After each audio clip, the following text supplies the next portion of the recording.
ناظرین، رمضان المبارک کا مبارک مہینہ ہمارے درمیان موجود ہے اور استقبال رمضان سے متعلق ہم گفتگو کر رہے ہیں. ہمارے ساتھ موجود ہیں شامل گفتگو علامہ سید قاضی نیاز حسین نقوی صاحب. بہت شکریہ. حضرت یہ فرمائیے گا کہ حضور صلی اللہ علیہ وسلم کے معمولات کیا ہوتے تھے رمضان المبارک میں؟ دیکھیں، حضور کے بارے میں حضور کی شخصیت اور ہم لوگوں میں فرق یہ ہے کہ ہماری عبادت جو ہے وہ ماہ رمضان میں شاید باقی مہینوں سے فرق میں ہو، لیکن حضور کی ساری ہی زندگی اور زندگی کے معمولات جو تھے وہ ہمیشہ ہی وہ کامل ہوتے تھے. ایسا نہیں ہے کہ پیغمبر اسلام کی عام عبادتیں کم ہوں اور ماہ رمضان میں ان کی عبادتیں بڑھ جائیں. جو معمول تھا حضرت کی زندگی کے تین حصے، خاص اہتمام ہو جاتا تھا، تراویح کا ایڈیشن ہو جانا. زندگی کے تین حصے حضرت نے اپنی زندگی میں بنائے ہوئے تھے. ایک حصہ گھر میں گھر والوں کے ساتھ، حتیٰ یہاں تک مورخین نے لکھا ہے کہ گھر میں صرف رہتے نہیں تھے بلکہ گھر کے کاموں میں بھی ہاتھ بڑھاتے تھے. یعنی ایسا نہیں ہے کہ وہ گھر میں جس طرح آج ہمارے ممالک میں یا ہمارے لوگوں کے درمیان ہے کہ صرف بیوی نے ہی پکانا ہے، برتن اس نے دھونے ہیں، کھانا اس نے پکانا ہے، کپڑے اس نے دھونے ہیں، مرد نے جا کر وہ کھا لینا ہے، آرام کرنا ہے. پیغمبر کے متعلق یہ ہے کہ حضرت گھر کے کاموں میں بھی حصہ لیتے تھے، مدد کراتے تھے. دوسرا حصہ حضرت نے لوگوں کے ساتھ، صحابہ کرام، وہ لوگ جو حاجت مند جو آپ کی خدمت میں آتے تھے، جن کے کچھ امور ہوتے تھے، ان کے کام ہوتے تھے، ان کو ایک حصہ دیتے تھے. وقت کا آپ نے رکھا ہوا تھا کہ وہ لوگ جو بیچارے دین کو سیکھنے مستحق لوگ آ جاتے تھے، مستمد لوگ آ جاتے تھے، فقیر لوگ آ جاتے تھے، مسکین لوگ آ جاتے تھے، دین پوچھنے والے آ جاتے تھے. تو ایک حصہ حضرت نے رکھا تھا لوگوں کی مشکلات کو حل کرنے اور ان تک دین پہنچانے کے لیے. اور ایک حصہ عبادت کے لیے پاک پیغمبر نے رکھا ہوا تھا کہ وہ جس میں رات میں ہزارہ رکعت نماز حضرت پڑھا کرتے تھے. اب ماہ رمضان میں روزہ رکھتے تھے، خطاب فرماتے تھے، تلاوت قرآن. تو یہ سارے کے سارے روٹین پیغمبر اسلام کی تو زندگی ہی انہی میں ہی منحصر تھی.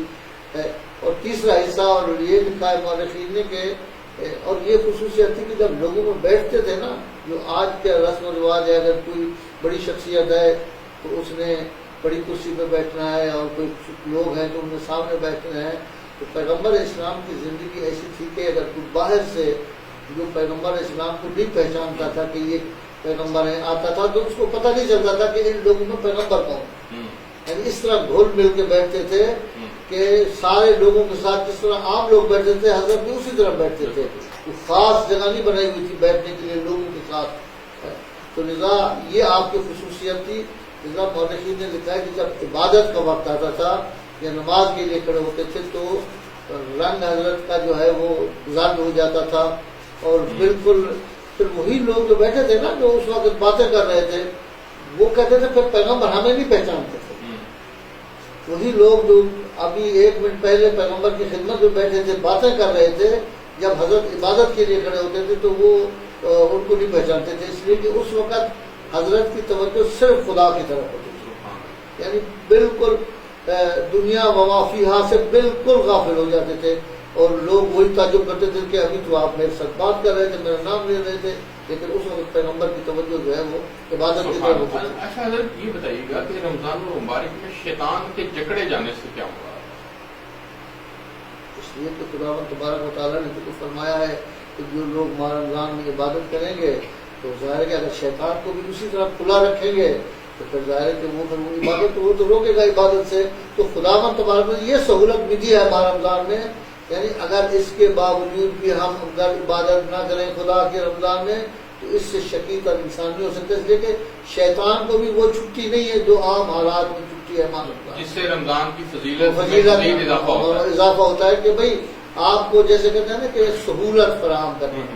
خدا نے یہ سہولت فراہم کی ہے لوگوں کو کہ بھائی وہ جو مشکلات ہیں نا اس سے ایک مشکل شیطان ہے کہ جو انسان کو گمراہ کرتا ہے. لیکن کہا یہ جاتا ہے کچھ کتابوں میں کچھ ملتا بھی ہے کہ انسان کے اندر بھی ایک نفس کی صورت میں بھی تو ایک شیطان ہے نا، جو انسان کو پھر بھی گناہوں کے اوپر مائل رکھتا ہے. شیطان تو جکڑا گیا لیکن نفس جو ہے وہ پھر گناہوں کی طرف. فرمایا ہے کہ اگر آپ روزہ رکھیں گے تو روزہ جو ہے وہ صرف کھانے اور پینے کا روزہ نہیں ہے، بلکہ پورے بدن کا روزہ وہ اسی شیطان سے بچنے کے لیے ہے، شہوات انسانی سے بچنے کے لیے۔ ماہ رمضان جب اب صبح سے شام تک آپ کو بتایا کہ جو چیزیں منع ہیں، کھانا ہے، پینا ہے اور مسائل شہوانی ہیں، بیوی کے قریب بھی انسان ماہ رمضان خان میں روزے کی حالت میں نہیں جا سکتا، تو لذا وہ جو خواہشات نفسانی انسان کے اندر ہیں وہ بھی ایک شیطان کا یہ ہوا کہ روزہ انسان کو صبر بھی سکھاتا ہے، اور صبر میں یہ تمام امور آ جاتے ہیں۔ روزے کے امور میں نے عرض کیا نا آپ کو، تو اس میں ایک چیز خود صبر بھی ہے۔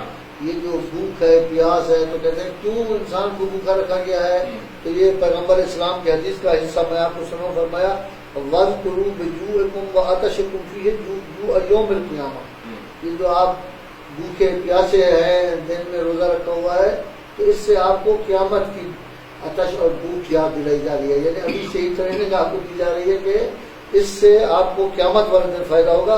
اور اہم چیز جو ہے وہ تصدقوا علی فقرائکم، ارسلان صاحب اہم چیز جو ہے ماہ رمضان میں وہ یہ ہے کہ جو فقراء ہیں ان کی دیکھ بھال کرنا ہے، یعنی صرف روزہ نہیں رکھنا، صرف اپنے آپ کو۔ ایک تو خصوصیت اس کی یہ ہے کہ خداوند تبارک و تعالیٰ نے روزے سے یہ ثابت کر دیا کہ اس میں فقیر اور غنی، پیسے والا اور جو فقیر ہے، ان میں کوئی فرق نہیں، روزہ ہر آدمی نے رکھنا ہے۔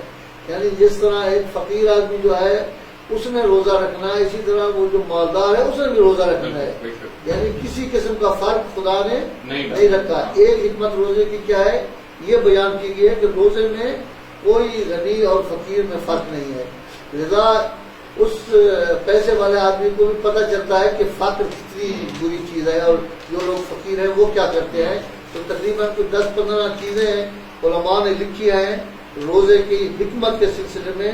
روزہ فرمایا ایک تو یہ گناہان کا کفارہ ہے، روزہ جب آپ رکھیں گے تو آپ کے سارے گناہ معاف کر دیے جائیں گے۔ ایک یہ ہے کہ یہ مساوات کا سبب ہے فقیر اور غنی کے درمیان، جب روزہ رکھیں گے تو فقیر نے بھی رکھنا ہے، غنی نے بھی رکھنا ہے۔ دوسرا یہ ہے کہ خدا امتحان لے رہا ہے آپ کے اخلاص کا، کہ کتنی آپ میں اخلاص پایا جاتا ہے۔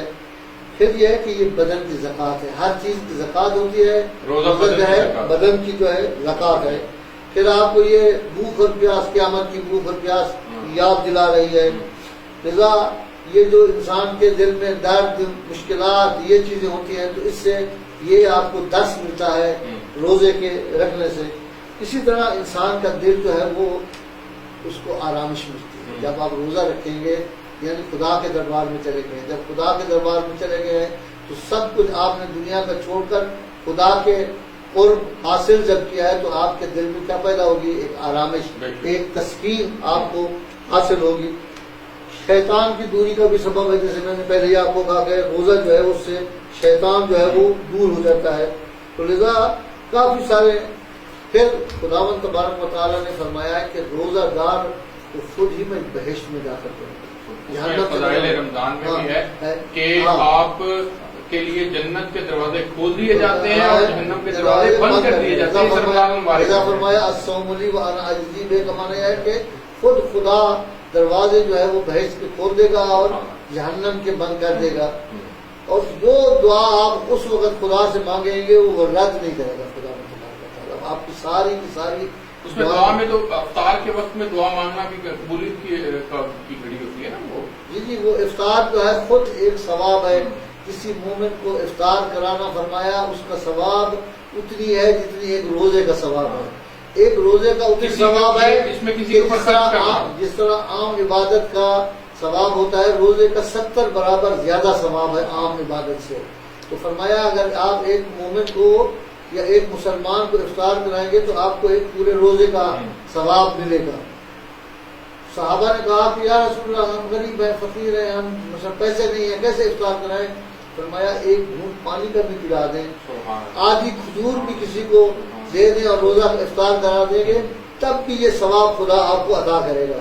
تو اہم چیز جو ہے ماہ رمضان میں وہ یہ ہے کہ یہ جو عمراء ہیں ان کی ذمہ داری ہے، جس طرح خدا آپ کا کام کر رہا ہے اور آپ کے سارے گناہ معاف کر رہا ہے، اسی طرح آپ بھی اپنے ہمسائے، فرمایا کہ ہر آدمی جو ہے 40 گھر اس کے ارد گرد جو ہے وہ روز قیامت اس کا سوال کیا جائے گا. مومن کا رزق بڑھا دیا جاتا ہے رمضان المبارک کی برکت سے. اور وہ ان فقراء کی وجہ سے آپ ان کی خدمت کرتے ہیں, ان کی دعاؤں سے ایک آدمی کا رزق بڑھ جاتا ہے. آپ زکوٰۃ کی صورت میں ان کی خدمت کرتے ہیں, زکوٰۃ فطرانے کی صورت میں کرتے ہیں, زکوٰۃ و فطرے سے ہٹ کر, ہاں زکوٰۃ و فطرے سے ہٹ کر بھی مدد کرنی چاہیے. زکوٰۃ تو واجبات میں سے ہے, زکوٰۃ دینا تو ایسے ہے جیسے روزہ واجب ہے, زکوٰۃ بھی واجب ہے. زکوٰۃ ہمارے عمومی طور پر رمضان میں دی جاتی ہے نا, کہ جی رمضان میں زکوٰۃ نہیں, میں کہہ رہا ہوں کہ زکوٰۃ بھی ضرور دیں, اور اس کے ساتھ زکوٰۃ کے علاوہ اپنے مال سے ہی فرمایا وفی اموالہم حق للسائل والمحروم, لوگوں کے اموال میں غریب لوگوں کا بھی حق ہے. علاوہ اس زکوٰۃ کے جو آپ نے دینی ہے وہ تو فرض ہے, لیکن اس کے علاوہ فرمایا وفی اموالہم حق للسائل والمحروم, کہ ان کی مدد کریں. ہر آدمی کو چاہیے کہ اپنے ہمسائے کی, غریب لوگوں کی, فقیر لوگوں کی, اور پھر وہ لوگ جو کام کرتے ہیں ان کو بھی ڈھیل دینی چاہیے. روایات میں ہے کہ ان سے اس طرح کام نہ رہے, مزدور کی مزدوری جو ہے اس کو پوری دو, لیکن اس کو تخفیف دو, اور اس کا کام جو ہے وہ تھوڑا سا ہلکا کر دو. تو یہ ساری کی ساری سفارش ہے رمضان کی. اور فرشتے درود بھیجتے ہیں روزہ دار پر. فرمایا خدا نے فرشتوں کو موکل کیا ہے کہ وہ جو شخص روزہ رکھتا ہے اس پر درود بھیجے. اور پھر رمضان کے حضرت تینوں عشرے, پہلا عشرہ رحمت کا عشرہ, دوسرا عشرہ مغفرت کا عشرہ, اور تیسرا عشرہ جو ہے وہ آگ سے, جہنم کی آگ سے نجات کا عشرہ ہے. تو ہر عشرے میں الگ الگ سے جو یہ جو ڈویژن کی گئی ہے, اس کے اوپر بھی ذرا تھوڑی سی روشنی ڈالی گئی. اس کا مقصد کیا ہے حضرت, یہ جو تقسیم کی گئی ہے, عشرہ رحمت, عشرہ مغفرت, عشرہ جہنم سے کی آگ سے نجات, یہ کیوں تقسیم؟ یہ اس لیے کہ بالاخره جب پہلا ہفتہ آپ روزہ رکھتے ہیں, ابھی آپ کی ابتدا ہے, اس وقت آپ اس طرح تیار نہیں ہوتے قرب الہی کے لیے. وہ اخلاص, جب آپ کوئی بھی کام شروع کرتے ہیں تو اس کی ابتدا ہوتی ہے, تو جو گزرتا جاتا ہے تو معمولیت آپ میں زیادہ ہوتی جاتی ہے, خدا کا قرب زیادہ حاصل کیا جاتا ہے, تو زیادہ آپ عبادت کرتے ہیں زیادہ. پھر اس میں شب قدر ماہ رمضان میں لکھی ہے کہ ایک رات جو ہے وہ ہزاروں مہینوں کی عبادت کے برابر ہے. تو شب قدر جو ہے وہ تو ابتدا پہلے عشرے میں نہیں ہے, تو ہر عشرے کی اپنی اپنی خصوصیات رکھی ہیں, اور ان کی اپنے اپنے فضائل بھی ہیں, اعمال بھی ہیں. آپ اگر اعمال کی کتابوں میں دیکھیں تو دوسرے عشرے میں جو ہے وہ مختلف اعمال ہیں. شب قدر ہے, اس کے الگ اعمال ہیں. پھر مولا کائنات مولا امیر المومنین کی شہادت کے اور ضربت اور ان کی شہادت, ان کے الگ اعمال ہیں. آخری عشرے میں ان کے آپ الگ اعمال ہیں. تو ہر عشرے کی الگ الگ, اور پھر جب انسان آخری عشرے میں پہنچتا ہے تو گویا آپ کی عبادت کامل تکمیل تک پہنچتی ہے. یعنی ابتدا سے جب شروع کیا ہے. ایک حدیث بھی میں نے پڑھ رہا تھا کہیں پہ کہ 4 چیزوں کی کثرت کرنی چاہیے.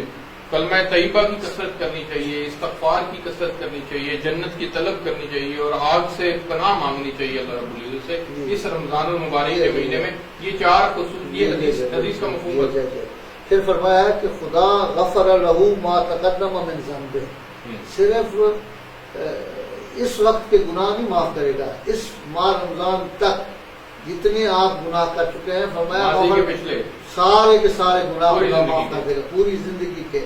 لذا فرمایا کہ اگر کچھ شخص ماہ رمضان میں روزہ نہ رکھے اور معروم رہ جائے تو پھر یا آئندہ ماہ رمضان تک انتظار کرے, یا عرفات میں جا کر وہاں دعا مانگے, پھر آپ کے گناہ جو ہے وہ معاف ہو سکتے ہیں, وغیرہ پھر 1 سال آپ کو انتظار کرنی پڑے گی. اچھا حضرت, اس میں ایک اور بڑا باریک پہلو ہے, میں چاہ رہا ہوں کہ بریک لے لوں, بریک سے جب میں واپس آؤں تو پھر پہلو یہ ہے کہ ایک آدمی نے رمضان کے اجر کو ضائع کر دیا, اس کی اہمیت کو نہ سمجھا, اور اعمال کے اندر اس طرح سے نہ لگا, اور وہ پھر رمضان کا مہینہ گزرنے کے بعد, روزے کی مثال لے لیں کہ روزہ رمضان میں تو نہ رکھا, جان بوجھ میں چھوڑ دیا, اور بعد میں وہ روزہ رکھتا ہے, تو کیا اجر میں اس کو اس کا اجر مل سکتا ہے, برابر ہو سکتا ہے یا نہیں ہو سکتا, کیا وہ اس مقام تک پہنچ سکتا ہے کہ نہیں, اس کے اوپر بھی بات کرتے ہیں.